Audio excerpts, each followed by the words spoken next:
Dear listeners, welcome to a breathtaking adrenaline-fueled report from the depths of the conflict that is keeping Europe in suspense.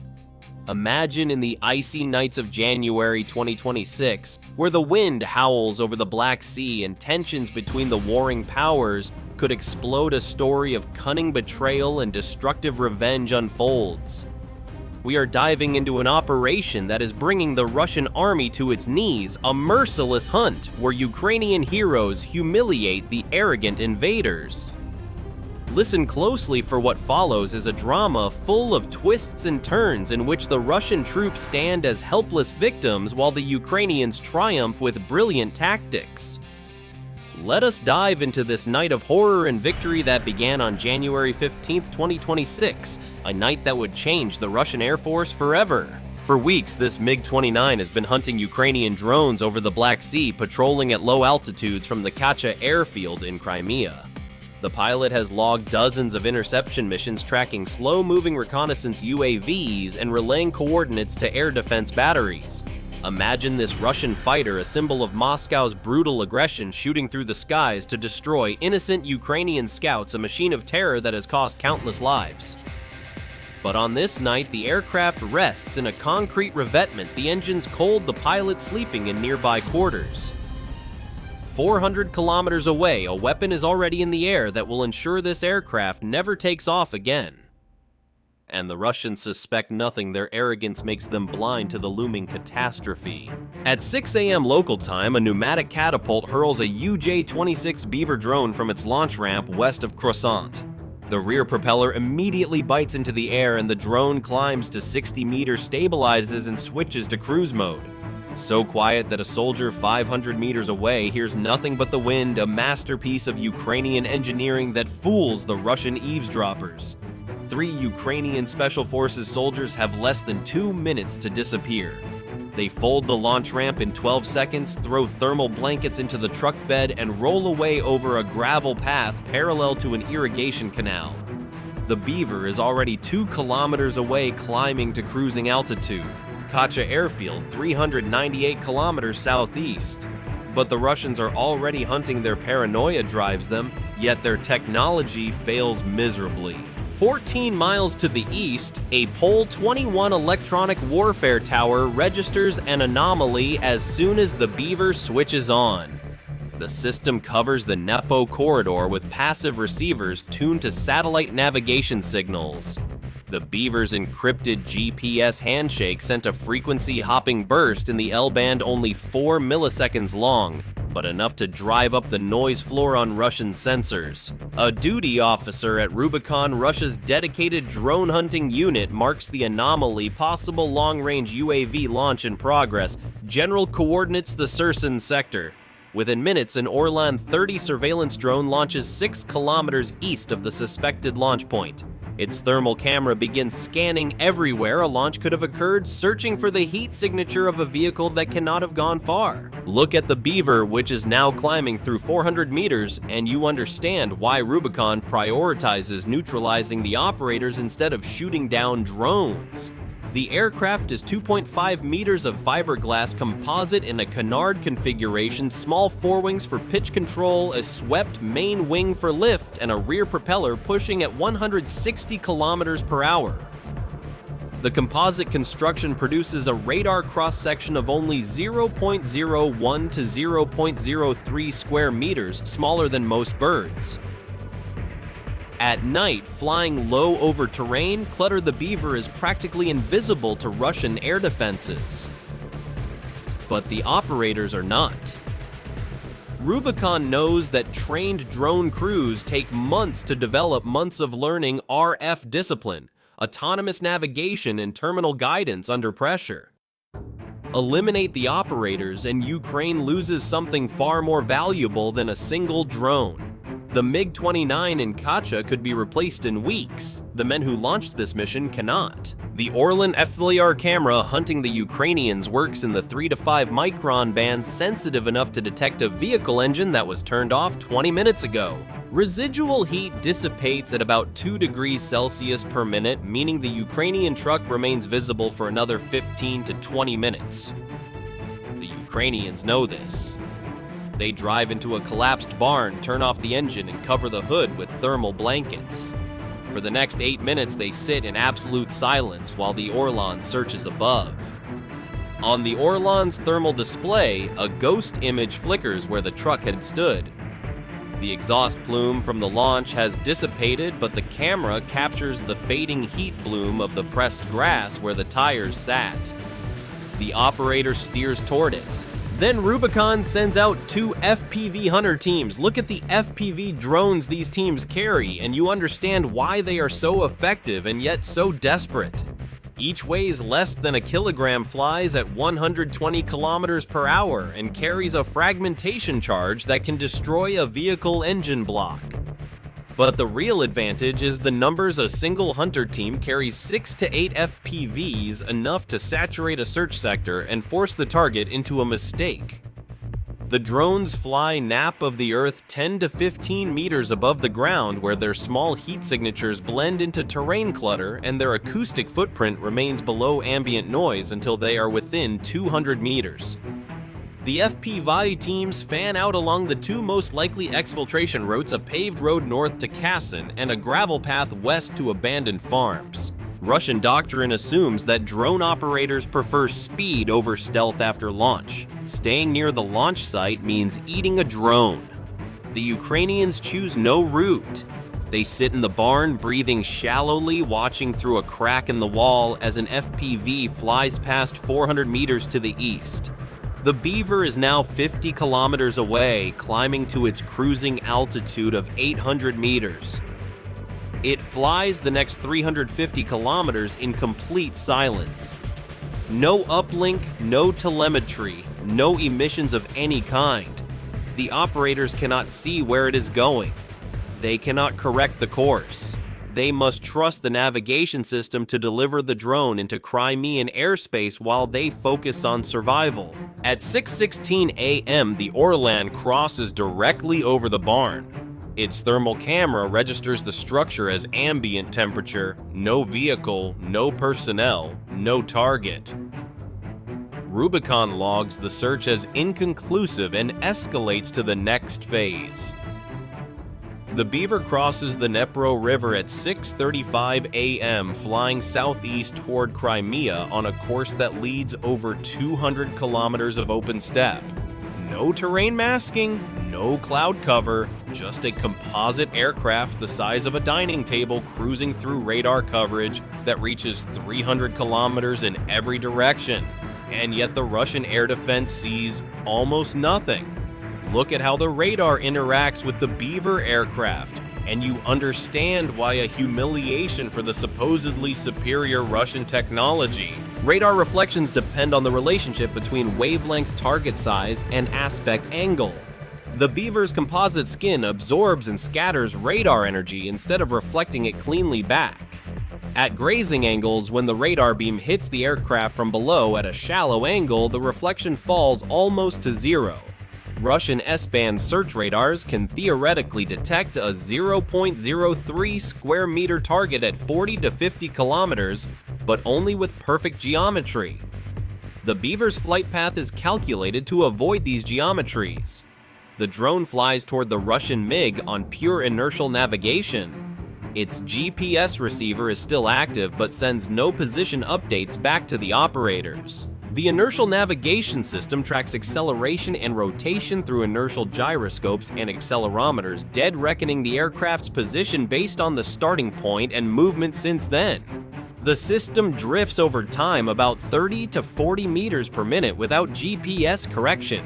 But over a 400-kilometer flight, the error accumulates to less than a kilometer. Close enough for the terminal phase where the operator can retake control.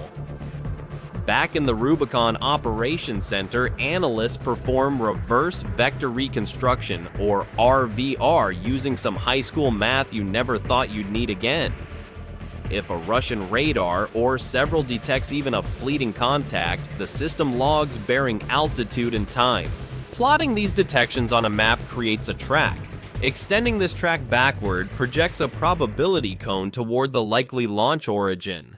The more detections, the narrower the cone. The Beaver was painted twice, once by a Crimean early warning radar at 6:41 a.m., and again by a mobile S-300 acquisition radar at 6:49 a.m.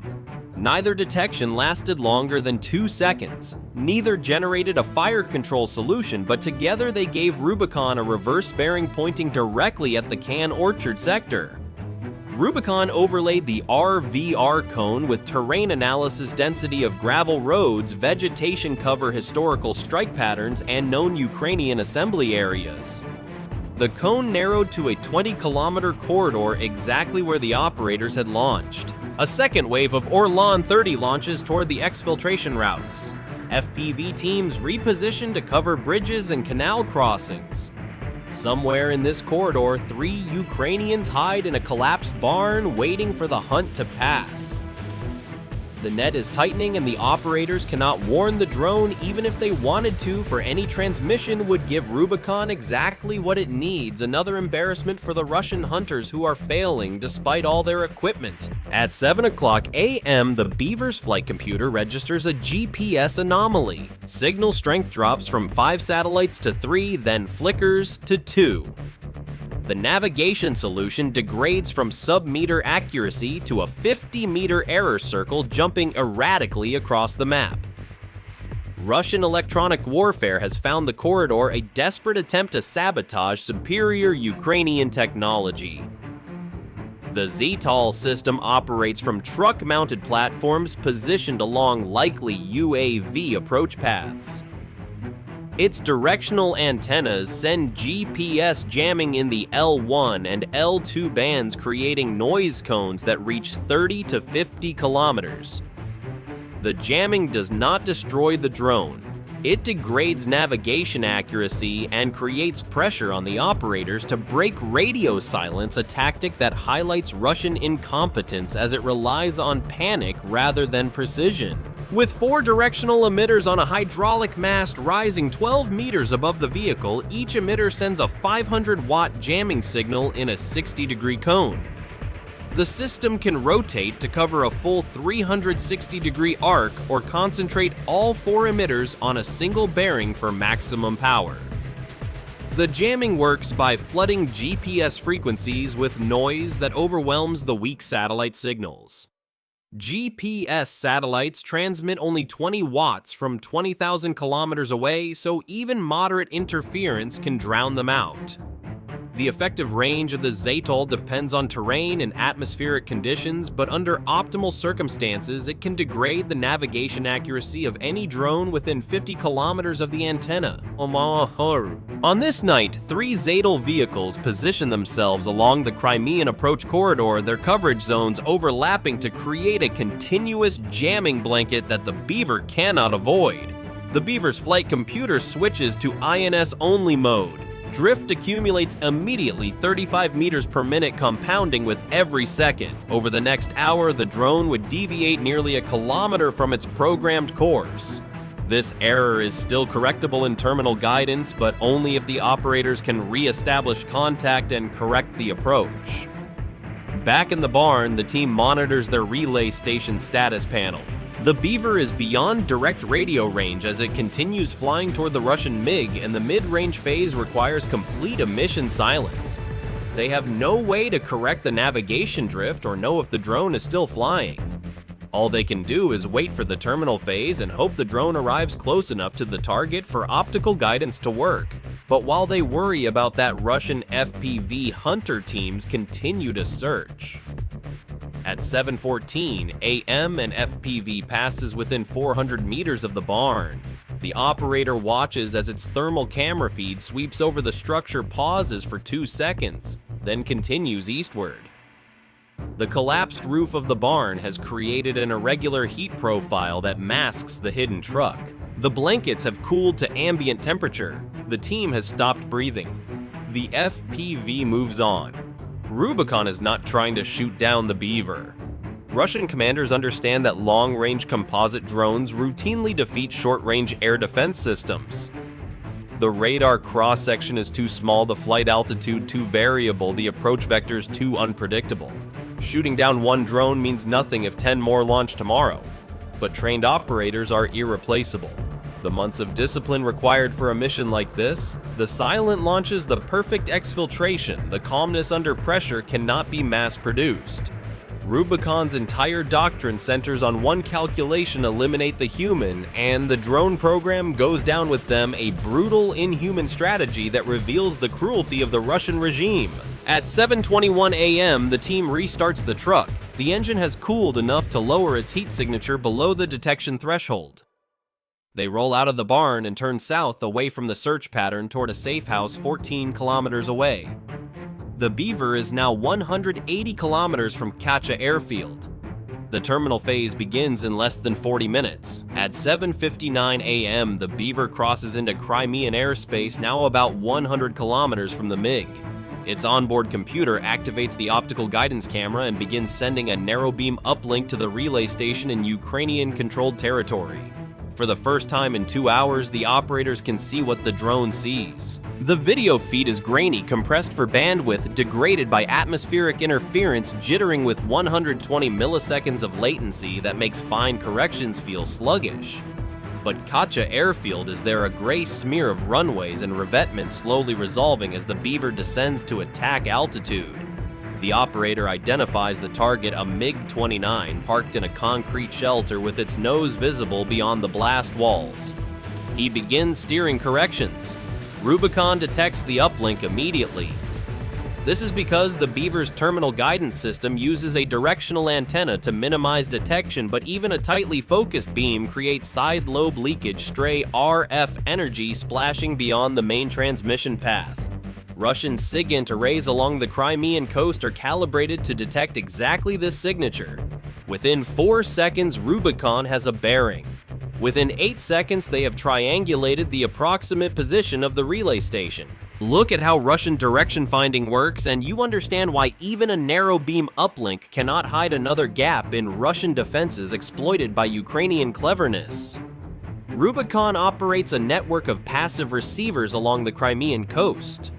Each station is equipped with circular antenna arrays that measure the phase difference of incoming signals across multiple elements. When the Beaver's uplink activates 3 stations, detect the side lobe leakage simultaneously. Each station generates a bearing line to the transmission origin. Where these 3 lines intersect on the map, Rubicon has a grid coordinate accurate to within 200 meters. The entire process from first detection to fire solution takes 11 seconds. By the time the Ukrainian operator completes his first steering correction, Rubicon already knows where to fire. The bearing points back to Croissant, directly along the corridor where the FP5 teams have been searching for the last 2 hours. Rubicon fires everything FPV drones along the triangulated bearing, a Lancet loitering munition toward the most likely vehicle route, artillery coordinates to the nearest battery for fire mission authorization. The operators have no idea this is happening. They are focused entirely on the camera feed, watching as the MiG-29 grows larger in the frame, making micro corrections to align the Beaver's nose with the aircraft's cockpit. Latency makes every input feel delayed. The drone reacts a heartbeat after the command, forcing the operator to anticipate rather than react. At 8:05 a.m., an artillery shell lands 2 kilometers behind the safe house. The team freezes. The relay station signal strength remains stable. The shell missed the antenna, but Rubicon has their grid coordinates now, and more shells are coming, a chaotic bombardment that shows the Russian brutality of destroying civilian areas. The operator forces himself to ignore the explosions and focus on the screen. The Beaver is 2 kilometers from the target, 90 seconds to impact. A second shell lands 1,000 meters to the east. The team security element reports FPV drones inbound from the north, 3 contacts closing fast. The operator checks the camera feed. The INS drift accumulated during the Zadel jamming has pushed the Beaver 340 meters to the left of the target point. On the current course, the drone would miss the revetment entirely and crash into an empty taxiway. He needs a correction, a 3-degree course adjustment that takes less than 2 seconds to transmit. He sends it. The operator continues steering. The MiG-29 fills the camera frame. 60 seconds now. As the Beaver drone begins its terminal dive, the 3 Russian FPV drones race toward the transmission origin at 140 kilometers per hour. On Rubicon's tactical display, the bearing lines converge on a bombed-out apartment complex 14 kilometers south of the original search area, exactly where the triangulation said the Ukrainians were transmitting. The leading FP-5 dives at a 60-degree angle, its camera locked onto a structure with an improvised antenna array visible on the roof. The pilot does not hesitate. In this phase of the hunt, speed counts more than confirmation, a ruthless tactic that endangers innocent civilians and underscores Russian cruelty. The first drone hits the antenna housing dead center. The fragmentation charge detonates, shredding the transmitter array and causing the roof section to collapse onto the equipment below. The second FPV hits 2 seconds later, piercing the already damaged structure and detonating inside. The third slams into the north wall, ensuring nothing inside survives. Rubicon's tactical officer watches as the feed goes white with each explosion. 3 direct hits. The transmission source is destroyed. Artillery continues to fall around the grid coordinate for another 60 seconds, turning the rubble into dust. When the bombardment stops, nothing remains of the structure but scattered concrete and twisted metal. Thermal imaging shows no movement or heat signatures. Rubicon logs the mission as successful. The Ukrainian drone team is neutralized. Whatever the Beaver is doing now, it is flying without guidance, a dumb rocket drifting on corrupted navigation, no longer a threat. But Rubicon made an assumption that cost them everything, a fatal miscalculation that reveals the incompetence of the Russian army. They assumed the operators were there. The 3-man team was a kilometer south in a basement with no antenna, no transmission equipment, no RF signature. The relay was remote controlled from the moment of setup. A deliberate sacrifice positioned in a separate structure exactly because Rubicon would attack any transmission source. The operators were never within 500 meters of the equipment the FP-5s just destroyed, and the final course correction had already been uploaded. The Beaver's flight computer locks the new course into memory, no longer needing external input. The 3-degree adjustment pushed the MiG-29 back into the center of the frame before the relay went dark. The drone no longer needs the operators. At 8:06 a.m. and 34 seconds, the Beaver hits the MiG-29. The 20-kilogram KC-6-shaped charge detonates on impact. The blast wave rips the fighter's aluminum skin from nose to tail. The cockpit disintegrates. Fuel sprays over the concrete revetment and ignites half a second later, sending a fireball 40 meters into the Crimean sky. Secondary explosions roll through the aircraft as ammunition goes up and hydraulic lines rupture. As the flames subside, nothing remains but a blackened skeleton of titanium spars and melted cables. A devastating blow to the Russian Air Force, causing millions in losses and breaking the morale of the invaders. Imagine the Russian pilots trembling, knowing their machines can become targets at any time, a humiliation that destroys the myth of the invincible Russian army. Dear listeners, what do you think of this breathtaking operation? Do you believe the Ukrainian Special Forces can continue to outsmart the Russian hunters so brilliantly? Share your thoughts with us. Call or write to us. Let us dive deeper. This mission is not isolated. In the weeks leading up to January 15, 2026, Ukrainian drones have already destroyed dozens of Russian aircraft, including Su-34 bombers and Ka-52 helicopters, with losses in the billions for Moscow.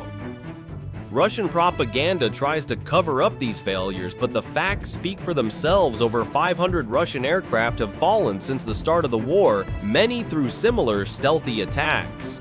The Beaver drone, a symbol of Ukrainian innovation, has a success rate of over 80% on such missions, while Russian countermeasures like the Pol-21 system fail miserably, often hindered by their own technical glitches. Think of the human side, the 3 Ukrainian operators. Heroes in the dark risk everything to defend their country, while Russian Rubicon units hunt mercilessly, often dragging civilians into collateral damage. On this night of January 15, 2026, the Ukrainians did not just destroy an aircraft, they shattered the self-confidence of the Russian army. The MiG-29, a relic of Soviet technology modernized with Western parts that Moscow obtained illegally, was a primary target.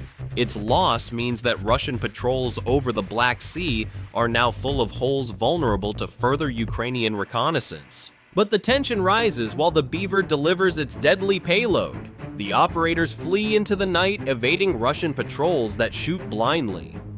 Imagine the explosion, a firework of destruction lighting up the sky and sending Russian soldiers into a panic. Rumors are circulating that the pilot of the MiG-29, a veteran with dozens of kills, perished in his quarters, another senseless loss in Putin's senseless war. The Ukrainian side celebrates silently, knowing that every such victory brings the Russian invasion closer to collapse. Now to you, dear listeners, would you have kept your nerves in such a situation like these Ukrainian heroes? Do you believe the conflict will end soon, or will the Russian army continue to be humiliated? Send us your opinions. Let's discuss. This story is a testament to the unwavering spirit of Ukraine against the arrogant but ultimately weak Russian machinery. Stay tuned for more breathtaking revelations from the heart of the war. Until next time, take care of yourselves.